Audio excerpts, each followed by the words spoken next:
अस्सलाम वालेकुम दोस्तों, मेरा नाम है Danish Wazir and welcome to DW facts and tech. दोस्तों, फ्रॉड कहाँ नहीं होते। फ्रॉड करने वाले मुख्तलिफ तरीकों से लोगों को अपने जाल में फंसाते हैं। आज ऐसी ही एक वीडियो लेकर आया हूँ जो यकीनन बहुत मज़ेदार है कि कैसे एक शख्स ने पूरे पेरिस शहर को चूना लगाकर ईफल टावर को कबाड़ में बेच दिया। तो दोस्तों, वीडियो को मुकम्मल देखिएगा। दोस्तों, ये कहानी विक्टर लुस्टिग नामी शख्स की है जो बोहेमिया में पैदा हुआ था। इस शख्स को जर्मन, फ्रेंच, इटालियन और इंग्लिश लैंग्वेज इन तमाम ज़बानों पर खासा अबूर हासिल था। स्कूल का ये ज़हीन लेकिन शरारती बच्चा जेबें चुराने में माहिर था और कई दफ़ा इसे स्कूल से इन्हीं हरकतों की वजह से निकाला गया था। विक्टर शायद वो पहला शख्स था जिसने नोट कॉपी करने वाली मशीन बनाई थी। इस मशीन में वो 10-12 नोट पहले से रख देता था और ये क्लेम करता कि ये मशीन 6 घंटे में एक नोट प्रिंट करती है और इसे $50,000 में बेच देता था।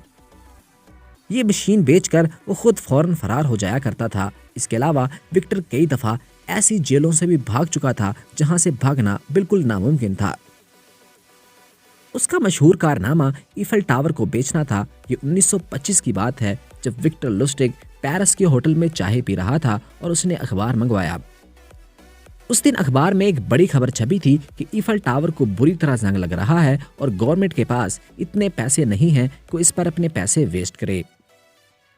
बस ये खबर पढ़ा ही थी कि उसने ये सोचा कि क्यों ना ईफल टावर को ही बेच दिया जाए। उसने फौरन अपनी एक फेक आईडी बनवाई जिसमें वो गवर्नमेंट ऑफिशियल का एक नुमाइंदा बना।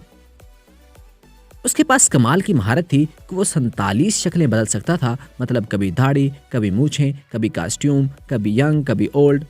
इसके अलावा उसे कार्ड ट्रिक्स में बेतहाशा महारत थी और वो मशहूर ज़माना गैम्बलर भी था।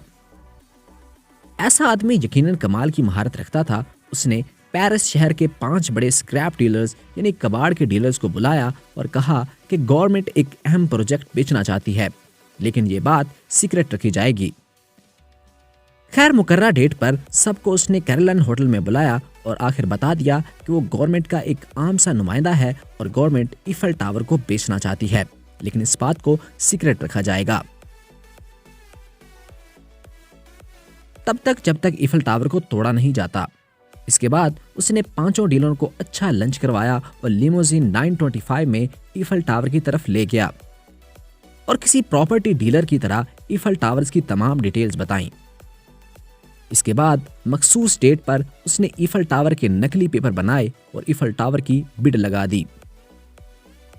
इन्हीं डीलर में से एक का नाम मिस्टर पॉइजन था। उसने ईफल टावर को उसके नाम करने की खासी बड़ी रिश्वत दी और पूरी कीमत भी अदा कर दी। यूं विक्टर की आवाज गूंजी, Eiffel tower sold, sold and sold. दोस्तों, उसने पैसों से भरे हुए ब्रीफकेस उठाए और ऑस्ट्रिया रवाना हो गया। मिस्टर पॉइजन बताए हुए डेट पर अपना सामान लेकर ईफल टावर तोड़ने पहुंच गया, लेकिन ऑफिशियल ने उससे पूछा कि ये क्या हो रहा है। तो उसने पूरी कहानी बताई और डॉक्यूमेंट्स भी दिखाए जो सब नकली थे। यूं विक्टर ने दुनिया का सबसे बड़ा फ्रॉड खेला और पूरे पेरिस शहर को चूना लगा दिया। इतना ही नहीं, उसने ये कोशिश कई साल बाद दोबारा की, लेकिन इस दफा पुलिस को इन्फॉर्म कर दिया गया। लेकिन इस कमाल माहिर बंदे ने इस दफा भी पुलिस से बच निकलने में कामयाबी हासिल की। अमेरिकन और फ्रेंच इंटेलिजेंस काफी मुसलसल उसका पीछा कर रहे थे। आखिरकार 1935 में यूनाइटेड स्टेट्स में पकड़ा गया और जेल काटी। 1947 में जेल में उसने कहा कि वो सख्त बीमार है, उसे मेडिसिन की जरूरत है, लेकिन ऑफिशियल ने समझा कि ये जेल से भागने का प्लान बना रहा है, लेकिन वो वाकई ही बीमार था और आखिरकार 9 मार्च 1947 को निमोनिया की वजह से मारा गया। इस खबर ने लोगों को चौंका दिया। बेशक वो बहुत बड़ा फ्रॉडिया था, मगर उसकी ज़हानत को हमेशा याद रखा जाएगा। उसके डेथ सर्टिफिकेट पर एक जुमला लिखा था, अप्रिशिएट मिस्टर सेल्समैन। तो दोस्तों, उम्मीद करता हूँ आज की वीडियो आपको पसंद आई होगी। अगर आप ऐसी मजीद वीडियोस देखना चाहें तो मेरा चैनल सब्सक्राइब करें and don't forget to press the bell icon. See you tomorrow.